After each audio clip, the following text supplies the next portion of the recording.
Hello friends, welcome to my channel teaching by Ansari. तो आज हम बहुत इम्पोर्टेंट सवाल लेके आए हैं जो मोस्टली रिपीट किया गया है, सारे एग्जाम्स में पूछा ही जाता है अक्सर। तो देखिए यहाँ पे लिखा है कि एक वृत्त की जो है त्रिज्या यहाँ पे रहेगा, रेडियस है ना, मिस्टेक थोड़ा सा हो गया। तो एक वृत्त की त्रिज्या जो है 10 सेंटीमीटर है।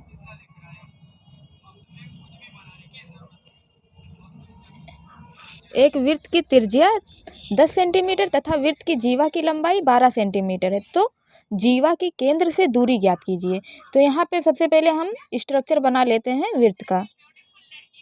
यहाँ मान लीजिए कि ये एक वृत्त है।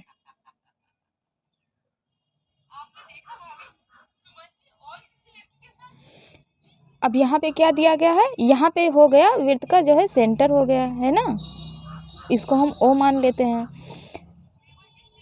और क्या दिया गया, त्रिज्या 10 सेमी है। और त्रिज्या क्या होती है, किसी भी वृत्त की त्रिज्या क्या होती है। अब मान लीजिए कि हम इसको मान लें ये इसकी होगी रेडियस। रेडियस को आर से हम रिप्रेजेंट कर देंगे। तथा जीवा, वृत्त की जीवा की लंबाई 12 सेमी दी गई है। तो जीवा क्या होता है, किसी भी दो पॉइंट को सर्किल के मिलाए तो उसको जीवा कहते हैं। तो यहाँ से यहाँ तक हम इसको जीवा मान लिया। और इसकी जो है लंबाई कितनी दी गई है, 12 सेंटीमीटर। और इसकी रेडियस की लंबाई कितनी दी गई है, 10 सेंटीमीटर दी गई है। इसको भी हम लिख लिए। अब इसमें पूछा गया है कि जीवा की केंद्र से दूरी ज्ञात कीजिए। और केंद्र क्या है, इसको हम पॉइंट सेंटर माने हैं, यही तो केंद्र है। तो हम यही पूछा गया है कि जीवा की केंद्र से दूरी ज्ञात कीजिए। तो ये जीवा है और जीवा की केंद्र से दूरी कितनी है, तो हमको इसको हम मिला देंगे और यही हमको ज्ञात करना है। तो ये हमको नहीं पता है, इसको हम ए मान लेंगे, इसको बी मान लेंगे, जीवा को। इसको हम चलिए डी मान लेते हैं, है ना। अब यहाँ से यहाँ तक की हमसे दूरी पूछी गई है। तो जब हम इसको हाफ करें, ये एकदम से बीच सेंटर में है ना, तो जब सेंटर है तो बीच से ही इसको कट करेगी। तो ये 12 सेमी, पूरे जीवा की लंबाई 12 सेमी थी। लेकिन जब ये हाफ हो गया ना, अब तो अब जब ये हाफ हो गया तो 6 सेंटीमीटर इधर गया, 6 सेंटीमीटर इधर चला गया। तो हम इसको, ये बच गया अब 6 सेंटीमीटर और रेडियस जो है त्रिज्या बच गया है 10 सेंटीमीटर है। तो हमसे क्या, अब हम यहाँ पे हमको लगाना पड़ेगा वही पाइथागोरस प्रमेय लगाना पड़ेगा, है ना। तो ये कर्ण का स्क्वायर इज इक्वल टू क्या होता है, बेस का स्क्वायर और फिर लंब का स्क्वायर, यही होता है। तो कर्ण का स्क्वायर कितना दिया गया है, ओ और A square is equal to A D square plus O D square, है ना। ओ ए स्क्वायर ये यहाँ से हो गया ओ ए स्क्वायर, है ना।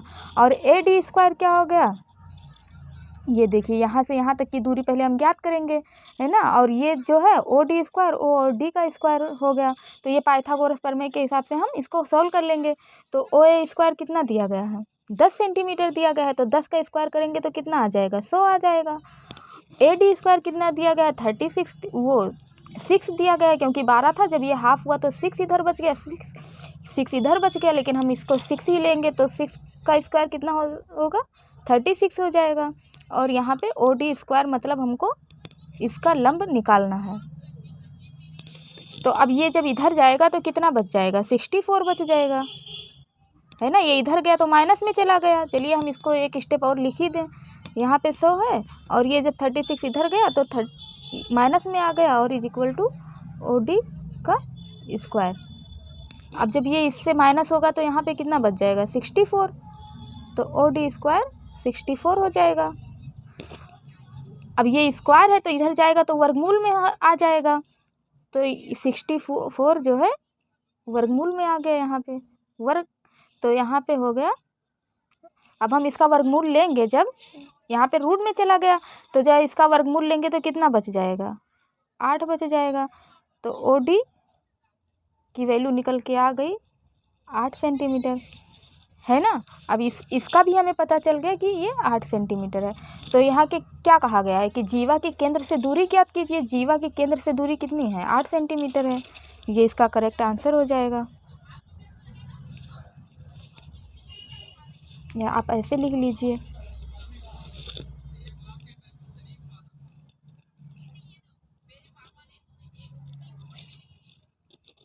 है ना, बात तो एक ही हुआ। तो इस तरह से इसका जो है आंसर आ जाएगा। आई होप आप लोगों को सवाल पसंद आया होगा। Thank you for watching.